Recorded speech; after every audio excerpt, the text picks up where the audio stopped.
이번 주제는 스트레스와 치주염인데 그런 내용들 좀 뉴스로 접하게 되죠. 예전에 문재인 대통령도 막 일에 스트레스가 많이 받아서 이가 다 빠졌다도 있었고, 최근에 이재명 대통령도 당선되고 얼마 안 돼서 뭐 이가 흔들리지만 막 인터뷰를 한 게 있단 말이에요. 그런 말들이 카더라는 아닌 것 같은 게, 실제로 환자분들을 보다 보면 뭔가 스트레스를 엄청 많이 받은 상황에 입이 부었다고 말씀하시거나, 코로나 때 엄청 스트레스를 받아 이가 다 빠졌다 막 이렇게 말씀하시는 분들 실제로 있어요. 뭐 다 그게 검증할 수는 없겠지만 많은 분들이 궁금해 하시는 내용이니까 누군가는 대답을 한번 해야 될 것 같아서 제가 한번 준비를 해봤거든요. 과연 스트레스가 치주염 혹은 입안 건강에 어떤 영향을 미치는지 같이 좀 볼게요. 스트레스를 제가 정리를 하려고 보니까 진화까지 내려왔어요. 이게 제 공부하는 거에 정말 큰 문제점인데, 진화, 이게 사족보행 하다가 이족보행까지 가는 걸 우리가 크게 말하면 우리 진화라고 할 수 있는데, 이때는 약한 존재가 아니었겠죠. 오랑우탄 지금 친구들 보면 엄청 센 친구들이잖아요. 걷게 되고 지능을 얻게 되면서부터 근육도 조금 줄어들게 되고 좀 약해지는 방향으로 갔죠. 그래서 수렵 채집 단계라고 하는 특정 단계가 있어요. 그때 당시를 우리가 살펴보면 돌로 막 이렇게 깨서 곡물을 부셔 먹거나 저장도 하겠죠. 이 수렵 채집인들이 곡물만 먹은 게 아니라 동물 사냥도 했단 말이죠. 수렵 채집 생활을 하는 것 자체가 기근을 걱정을 해야 되죠. 두 번째, 죽을까봐 걱정을 해야 되는 거잖아요. 이때 이제 스트레스에 어떻게 반응할지가 우리 몸에 과학적으로 남아있거든요. 그게 바로 스트레스에 대응하는 우리 몸의 방식인 Fight or Flight Response, 싸움 도망 반응이에요. 내가 저 친구랑 싸울 건지 도망갈 건지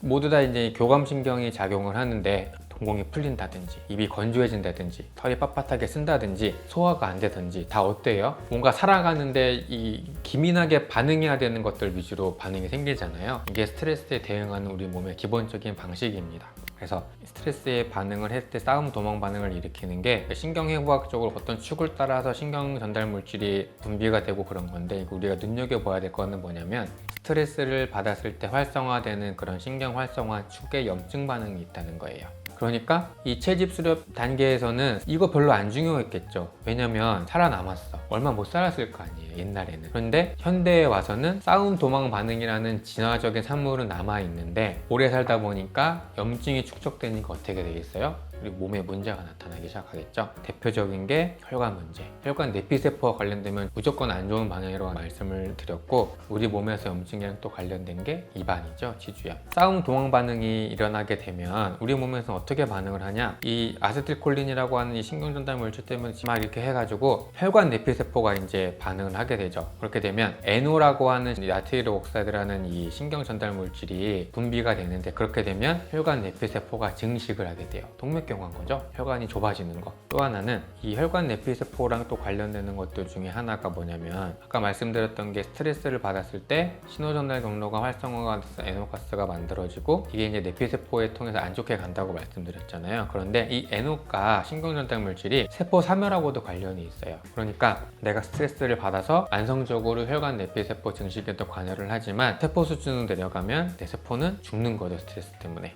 사이콜로지컬한 스트레스가 잇몸 질환에 어떤 영향을 미치는지 제 카더라가 아니라 논문을 통해서 자세하게 제가 설명을 드릴 거예요. 스트레스에 반응을 하는 신경전달 축이 여러 가지 있다고 제가 말씀을 드렸는데, 대표적으로는 크게 세 가지예요. 하나는 HPA 엑시스, 하이포탈라믹 피튜이터리 아드레날, 시상하부 뇌하수체 보신피질에서 대표적인 거거든요. 스트레스를 받았어. 그러면 HPA 엑시스 축이 활성화가 돼갖고 보신피질에서 이제 코르티솔이라고 하는 실제로 스트레스 호르몬이 나오는 거죠. 이 스트레스 호르몬은 염증 조절을 잘 안 되게 하고 오스테오클라스트의 활성을 증가시켜 버려요. 뼈를 만드는 오스테오블라스트의 활성을 억제시키는 거죠. 스트레스를 받았어. 장기적으로 누적이 되면 잇몸뼈는 어떻게 돼요? 점점 안 좋아지는 방향으로 가더라. 또 하나는 SAMX라는 게 있어요. 이거는 이제 뇌의 특정 부위 SAMX가 활성화가 되면 아드레날린이라고 부르는 신경전달 물질이 배출이 된단 말이죠. 그런 친구들이 치주 조직에는 이제 염증을 항딩시키는 방향으로 영향을 미친대요. 또 하나, PNS 엑시스. 이것도 신경전달 물질 중에 하나거든요. 그러니까 펩타이드성 신경섬유 뭐 이렇게 해갖고 신경전달 물질이 마찬가지로 배출이 되는데, 이 서브스턴스 P가 대표적인 신경전달 물질이에요. 근데 이게 타고 가서 잇몸뼈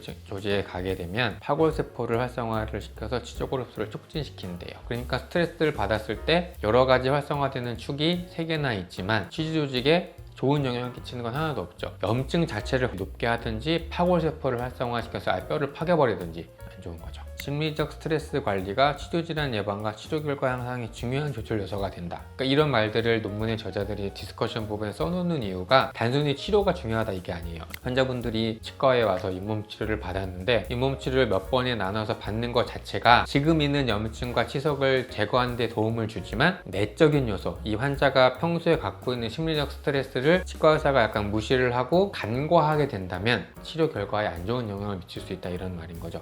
이것도 정말 중요한 것 같아요. 저 스스로도 스트레스 받을 때 입이 많이 아파요, 실제로.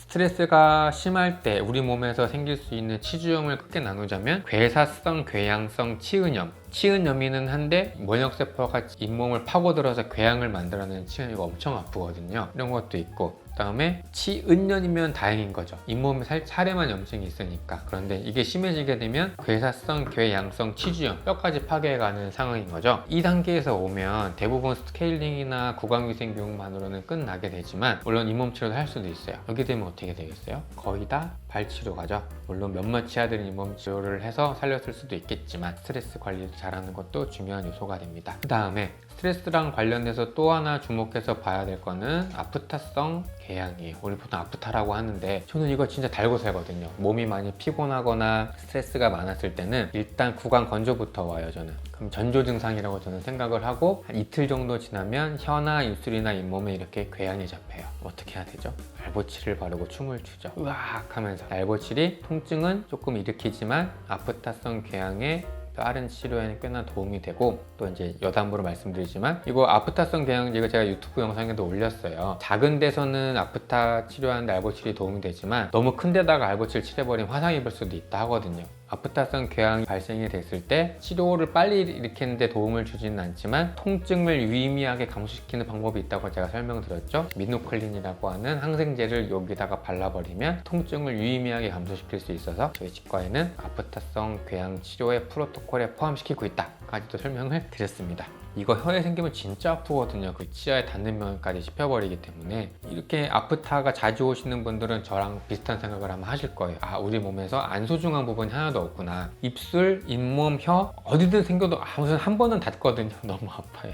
그렇습니다. 스트레스가 잇몸에 안 좋다는 거를 신경해부학적으로 우리가 알았으니까 과연 치주치료와 임상적 결과에 어떤 영향을 미치는지를 알아보면 환자분들이 멘탈을 정말 잘 유지하는 게 도움이 되겠네, 받아들이기 쉬우실 것 같은데, 그래서 이제 이 논문 같은 경우에는 스트레스를 받지 않는 군을 나눠가지고 우리 치주치료와 관련된 여러 가지 지표들에 대해서 조사를 해봤어요. 심리적 스트레스는 비외과적 치주치료, 그냥 단순 스케일링이나 잇몸 치료보다 성공률을 유의하게 저하시켰대요. 페리오돈탈 포켓 뎁스인데 한마디로 잇몸 주머니가 감소가 많아야 잇몸 주머니가 없어진 거니까 치료가 잘 된 거거든요. 스트레스군에서는 그 주머니 감소가 적었고, 그 다음에 부착 획득이 있어야 잇몸뼈가 살아나는 건데 그 양이 훨씬 더 적죠. 찔렀을 때 피가 들러야 염증이 덜한 건데 감소폭도 적었고, 이런 스트레스군에서 피를 뽑았을 때 나타나는 스트레스 생화학 포지자도 훨씬 더 많았다. 심리적 스트레스는 성공률도 저하시키니까 아까 그 논문을 썼던 교수님과 마찬가지로 이것까지 평가를 해야 내가 공들여서 했던 치료가 환자한테 실제로 공이 들어간다 이 말인 거예요. 그래서 제가 이 논문 보고 공부를 하고 저희 치과 외과적 술식, 잇몸 치료부터 시작해서 임플란트 치료까지 환자분들이 느끼는 정신적 스트레스 평가를 제가 어떻게 할지를 매뉴얼을 만들고 있어요.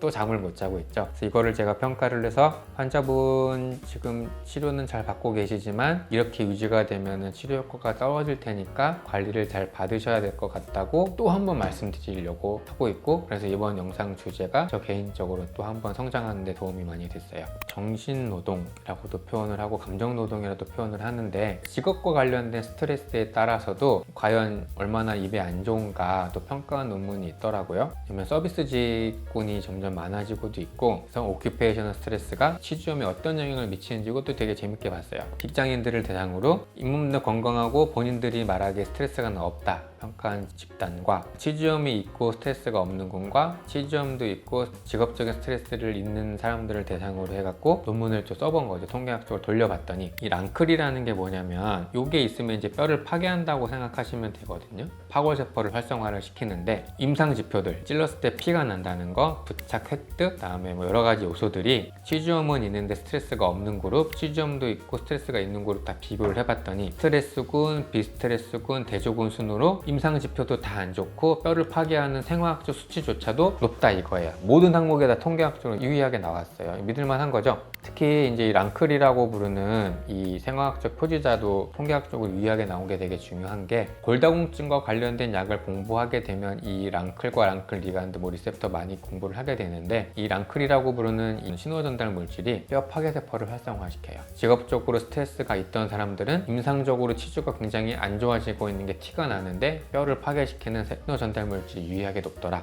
안타까운 거죠. 그러니까 제가 이제 말씀드렸던 것 중에 하나가 스트레스를 받았을 땐 여러 가지 그 뇌에서 활성화되는 축이 있다고 말씀드렸잖아요. 코티졸이라는 염증 호르몬이 이렇게 막 활성화가 되면 내피세포 쪽으로도 안 좋게 돼서 치주염이 막 안 좋아진다고 하는데 여기서는 직접적으로 오스테오클라스트를 활성화시켜 버리니까 스트레스가 잇몸 건강에 안 좋게 되는 영향을 미치고 있는 게 과학적으로 증명이 되는 것 같아요. 다른 논문인데 우울, 단순 스트레스, 불안, 긴장 그런 거에 따라서 환자분들 상태가 어떤지를 이제 본 거거든요. 스트레스, 앵자이어티. 그래서 이 논문에서는 스트레스를 개인이 환경의 요구를 자신의 능력으로 감당할 수 없다고 인식할 때 발생하는 주관적 긴장 상태라고 정의를 하고 대학생들을 상대로 이제 조사를 한 거죠. 학업, 경제적 압박, 대인관계, 발생하는 스트레스를 대학생들이 경험을 하니까 대학생들한테 스트레스 점수표를 이용을 해갖고 치주염이 어떤지를 비교를 해본 논문이에요. 이 논문에서의 불안은 지속적이고 과도한 걱정 및 긴장 상태로 특정한 사건에 한정되지 않고 일상 전반에 나타나는 걸 불안으로 정의했어요. 그러니까 스트레스는 대상이 있는 거죠. 학업, 경제적 압박, 대인관계, 눈에 보여. 그런데 불안은 삶 전반에 걸쳐 나타나는 문제니까 만성적인 거죠. 연구 참여 대상자들은 불안 요인을 보고를 했고 마찬가지 정신건강의학과에서 평가를 하는 불안 설문지를 이용해서 또 조사를 한 거예요.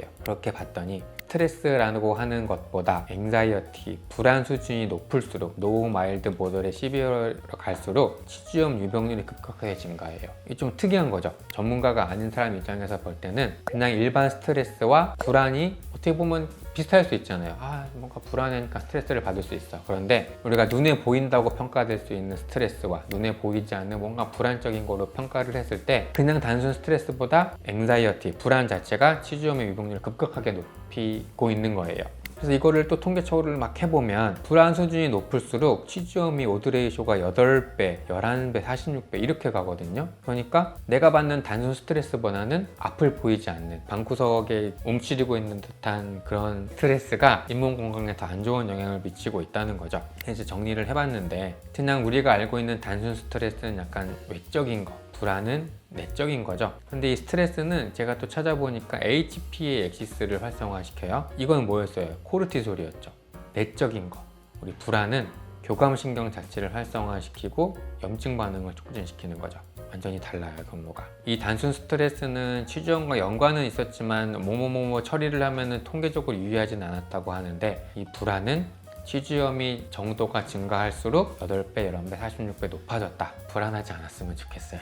스트레스는 받을지언정 잇몸이 안 좋아지니까. 제가 왜 그런지 곰곰이 생각을 해봤거든요. 단순 스트레스랑 불안이 도대체 뭔 차이인가. 영화 중에 혹시 미스트라는 영화 보셨나요? 안개 속을 헤매잖아요. 알 수 없는 것들에 대해서 우리 걱정하지 말라는 표현들 많이 하잖아요. 스트레스는 당장 닥친 거죠. 내일 시험을 봐야 돼. 친구랑 싸웠어. 내가 통제할 수 있고 뭔가 해결이 가능하고 막 부딪힐 수 있는 외적인 걸 스트레스라고 한다면 안개 속을 헤매고 있는 게 불안인 거예요. 한치 앞을 알 수도 없고 앞에 괴물이 있는지 우리 가족이 있는지 알 수 없는 상태. 이렇게 표현을 하고 보면 어찌 보면 불안이 그냥 단순 스트레스보다는 더 잇몸에 안 좋은 것 같은 게 좀 감으로 느껴지시죠? 근데 이제 또 다른 논문에서 또 보면 또 치주 치료를 잘 했으니까 임플란트도 중요할 거 아니에요. 이미 빠진 치아는 어떻게 할 수 없고 저장 능력을 회복하려면 임플란트를 해야 될 텐데 그런 사회심리학적인 요인들이 임플란트 주위염을 일으킬 수 있는 뭔가 팩터가 될 수 있을까? 이 논문의 저자는 이런 것들이 치주염과 관련된 논문은 있었는데 임플란트 주위염과 관련돼서는 연구가 없으니 내가 해보겠다 하고 시작을 한 거예요. 여기서는 좀 특이해요. 앵자이어티, 아까 말했던 불안이라든지 신체화 반응 여러 가지 우리 정신건강학적인 진단명이 있는데 우울증만이